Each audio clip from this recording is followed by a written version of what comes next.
Hello students, मैं हूं पीके विश्वकर्मा और अभी हम बात करेंगे क्लास 10th के संस्कृत का प्रथम पाठ के बारे में। तो प्रथम पाठ है मंगलम। इसमें कहा है उपनिषदः वैदिक वाङ्मयस्य अन्तिमे भागे दर्शनशास्त्रस्य सिद्धान्तान् प्रकटयन्ति। उपनिषदः मीन्स उपनिषद, वैदिक वाङ्मयस्य मीन्स वैदिक वाङ्मय की, अंतिमे भागे मतलब अंतिम भाग में, दर्शन शास्त्रस्य मतलब दर्शन शास्त्र के, सिद्धांतान मतलब सिद्धांतों को, प्रकटयन्ति मतलब प्रकट करता है। इसका पूरा हिंदी हो जाएगा उपनिषद वैदिक वाङ्मय के अंतिम भाग में दर्शन शास्त्र के सिद्धांतों को प्रकट करता है। सर्वत्र मतलब सभी जगह, परम पुरुषस्य मतलब परम पुरुष, परमात्मनः परमात्मा की, महिमा मतलब महिमा, प्रधानतया प्रधानता से, कीयते गाई जाती है। इस लाइन का मतलब हुआ सभी जगह परम पुरुष परमात्मा की महिमा प्रधानता से गाई जाती है।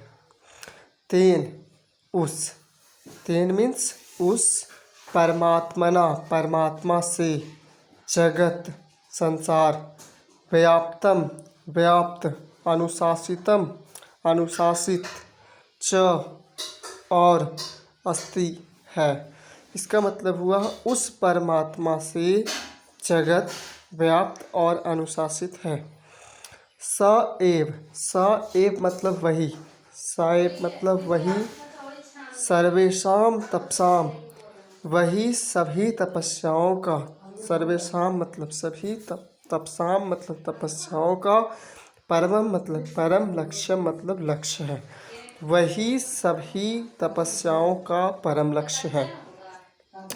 अस्मिन् पाठे इस पाठ में, परमात्मपरा परमात्मा के प्रति, उपनिषदाम उपनिषदों से, पद्यात्मका पद्यात्मक शैली में, पाँच मंत्राः मंत्र संकलिताः संकलित संति हैं। इस पाठ में परमात्मा के प्रति उपनिषदों से पद्यात्मक शैली में 5 मंत्र संकलित हैं, जिसमें पहला मंत्र जो है वो ईशावास्य उपनिषद से लिया गया है। हिरण्यमयेन पात्रेण सत्यस्यापि हितं मुखं तत्वं पूषन्नपावृणु सत्यधर्माय दृष्टये। अर्थात हिरण्यमयेन सोने सा, ज्योतिर्मय, पात्रेण पात्र से, सत्यस्य सत्य का, पीतम ढका हुआ, मुखम मुख, तत्वम तत्व, पूषन्न सूर्य, अपावृणु हटा दें, सत्य धर्माय सत्य धर्म की प्राप्ति के लिए, सत्य धर्म के लिए, दृष्टये प्राप्ति के लिए। अर्थात हे सूर्य, सत्य का मुख सोने सा ज्योतिर्मय पात्र से ढका है, मुझे उस सत्य धर्म की प्राप्ति के लिए हटा दें। दूसरा मंत्र कठ उपनिषद से लिया गया है, जिसमें लिखा है अनोरणीयान महतो मह्यान आत्मास्य जंतुर्निहितो गुहायाम तम क्रतुः पश्यति वीतशोको धातु प्रसादान महिमानम आत्मनः। अनोरणीयान यानी सूक्ष्म से सूक्ष्म, छोटा से छोटा, महतो मह्यान महान से महान, आत्मा से आत्मा के, जंतुर निहितो जंतुओं में निहित, गुहायाम हृदय रूपी गुफा में, तम क्रतुः तम मतलब उस, अक्रतुः मतलब विद्वान, पश्यति देखते हैं, प्रीत शोको शोक रहित होते हैं, धातु प्रसादान महिमानम आत्मन धातु प्रसादान महिमान यानी उस आत्मा को देखते, धातु प्रसाद उस आत्मा को देखते हैं। अर्थात जंतुओं की हृदय रूपी गुफा में स्थित यह आत्मा सूक्ष्म से सूक्ष्म और महान से महान है। विद्वान पुरुष उसे देखते हैं, शोक रहित होते हैं और उस आत्मा को प्राप्त करते हैं।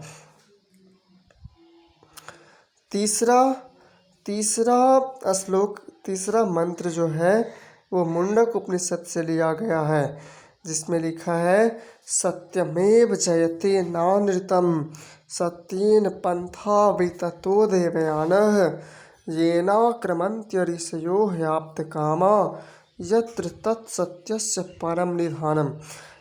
सत्यमेव, सत्य ही जयते, जीत होती है, नानृतम, असत्य की नहीं, सत्येन, सत्य से, पंथा, पथ, विततो, विस्तार, देवयानः, देवयान, येना, जिससे, क्रमन्त्य ऋषि, जिससे, क्रमन्त्य ऋषि, ह्याप्तकामा ऋषि, यत्र, यहाँ, उस तत्, उस सत्य से, सत्य का परम निधानम, निधान, सत्य की ही जीत होती है, असत्य की नहीं, जिससे ऋषि कामना रहित होकर उस सत्य के लिए आते हैं जहाँ सत्य का परम निधान है। मुंडक उपनिषद से लिया गया तीसरा श्लोक है, जिसमें लिखा है यथा नद्यः स्यन्दमानाः समुद्रे स्तम गच्छन्ति नाम रूपे विहाय तथा विद्वान नाम रूपात् विमुक्तः तत्परात् परम पुरुषम उपैति दिव्यम। यथा, जिस प्रकार, जैसे, नदियाँ स्यन्दमानाः बहती हुई, प्रवाहित होती हुई, समुद्रे स्तम, समुद्र में अस्त, गच्छन्ति मिल जाती है, जाती है, गच्छन्ति जाती हैं, नाम रूपे, नाम रूप को विहाय छोड़कर, तथा उसी प्रकार, वैसे ही, विद्वान नाम रूपात, नाम रूप से विमुक्त होकर, छोड़कर, परात् परम, परम पुरुष, दिव्य पुरुष, यानी परात् परम पुरुषम उपैति प्राप्त करते हैं, दिव्यम, दिव्य पुरुष को। अर्थात जिस प्रकार नदियाँ बहती हुई समुद्र में मिल जाती हैं, जिस प्रकार बहती हुई नदियाँ अपने नाम रूप को छोड़कर समुद्र में मिल जाती है, उसी प्रकार विद्वान पुरुष अपने नाम रूप को छोड़कर परम पुरुष परमात्मा को प्राप्त कर लेता है।